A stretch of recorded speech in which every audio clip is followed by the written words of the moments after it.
Welcome to MMAPlay365. I'm Newsome, and we're here to give you the Base AI recap from the last event, which was 2 weeks ago now at UFC Vegas 55, which was obviously headlined by the somewhat controversial Ketlen Vieira versus Holm fight. So we're going to give you the recap for the UFC prediction software, tell you where the AI did well, where it was surprising, and also from a value perspective. And from that value perspective, we start with Junyong versus Eryk. Now, this was a fight where the AI actually predicted incorrectly, but predicted much closer than what the bookies were suggesting. And actually, Junyong and Eryk was another controversial fight that a lot of people thought Eryk won, myself included. Obviously not a robbery, it was just a super close fight, but I did think that Eryk was the better fighter on the night. Now, the AI said that Anders to win the fight was 44%. So the AI was saying that Anders should have been plus 126 on the betting line. Anders could have actually been had for plus 180, even plus 190 in some spots as well. So there was definite value there. And like I said, even though the AI didn't predict it correctly, it was definitely saying it was much closer than the betting line suggested, therefore providing you some value if you are the value player looking to play that side on that event. Now we're jumping into the solid winners. So for me, where the AI did really, really well, and we start with that main event with Ketlen Vieira versus Holm. Now you can say what you want in regards to that fight. I scored it for Ketlen Vieira. If you scored it for Holm, that's absolutely fine. It was a close enough fight where I wouldn't even argue it. You know, especially round 3 was very close. It just wasn't a robbery, you know, definitely no robbery there. And for me, I scored it to Ketlen Vieira. The AI had Ketlen Vieira to win the fight at 54%, which odds implied the AI is saying that Ketlen Vieira should have been minus 115.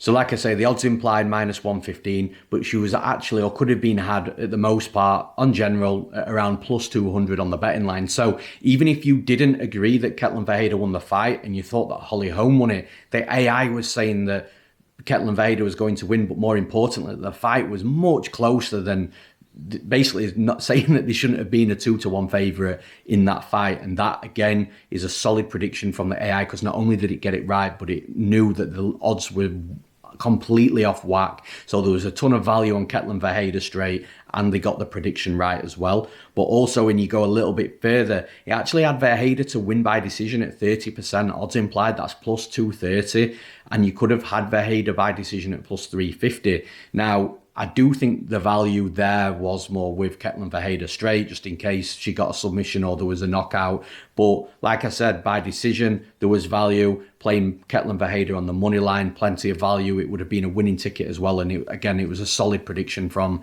Base AI. And the next solid prediction from Base AI was Uros versus Omar Morales. Now, Uros was actually the Base AI underdog of the week, and the AI had him at 61.27%. Now, there's a reason that I've mentioned the 0.27%, which I'll touch upon very shortly. But at 61.27%, odds implied, the AI is saying that he should have been at minus 158. You could have had him at plus 125. So there's a ton of value there. AI saying that the underdog should have been a relatively sized favourite, and you get a good plus money line on the betting odds. So that was where Uros was, playing him straight. Now, inside the distance, and this is where I've mentioned the 61.27%, because Medic to win inside the distance, so KO and submission added together, was 60.94%.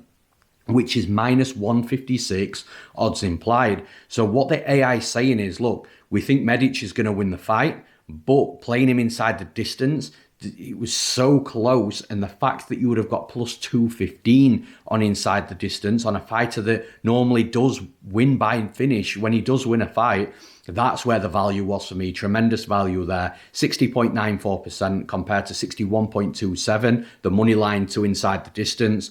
And the odds implied are only a couple of cents different. But then when you look at the betting line and what you could have got, that's plus 215 against plus 125. Plenty of value on the money line, but even more value inside the distance. And the AI nailed that inside the distance knockout and submission values as well. But then breaking it down even further, if you just wanted to take the KO TKO, the AI said that that was at 30%, odds implied at plus 233, and you could have had plus 275 on the betting line with that. So not as much value there, but still value nonetheless. It absolutely nailed Uros versus Omar Morales last weekend. Perfect predictions.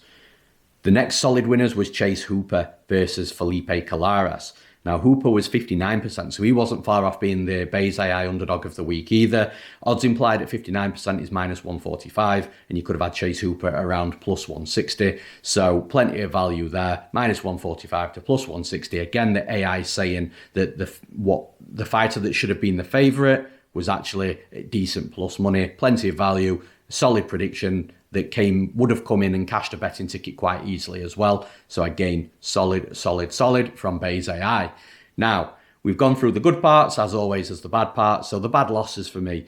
The first one, Chidi and Njokuani versus Dusko Todorovic. And Njokuani, the AI had at 49%, which is plus 104 odds implied. But Njokuani was minus 275, and he looked at every bit of value at that minus 275 as well. You know, he looked like he was minus 350 in my opinion. So the fact that the AI only had him at 49% and actually favoured Dusko Todorovic in the coin flip, you know, for me, that wasn't a great prediction. It's never going to get them all great, though, and that's just one that didn't play out as it thought. And next, the second bad loss for the Bayes AI was actually Sam Hughes versus Elise Reed. Sam Hughes, the Bayes AI said she was at 38% of winning the fight, odds implied plus 163, plus 125 on the betting line, and she absolutely smoked Elise Reed. So the AI did have Elise Reed winning the fight relatively comfortably, but obviously that wasn't in the script. Sam Hughes did really well. She dominated. And again, that falls into the same bracket as Chidi and Njokuani, the fact that it just wasn't right with the prediction. So there was only two this week from a bad losses perspective. The rest of the results were great. Obviously, you had the gems with the Uros Medic, also the good prediction with Chase Hooper, and also the main event in Ketlen Vieira where you had a 2-1 underdog as well. So overall, a really good week for Bayes AI, in my opinion. It's going strength to strength, which is what the algorithms will do. Remember, it's built on Bayesian algorithms, so the more data that is implemented into the software over time, the stronger the predictions will come. That's what I love about it. Another great event. We'll be back next week again to break down and recap Bayes AI from that AI prediction perspective with UFC Vegas 56. So stay tuned for that next week. Again, we'll be on the Bayes AI playlist on our YouTube channel. I'm Newsome. Thanks for listening. We'll see you again next week.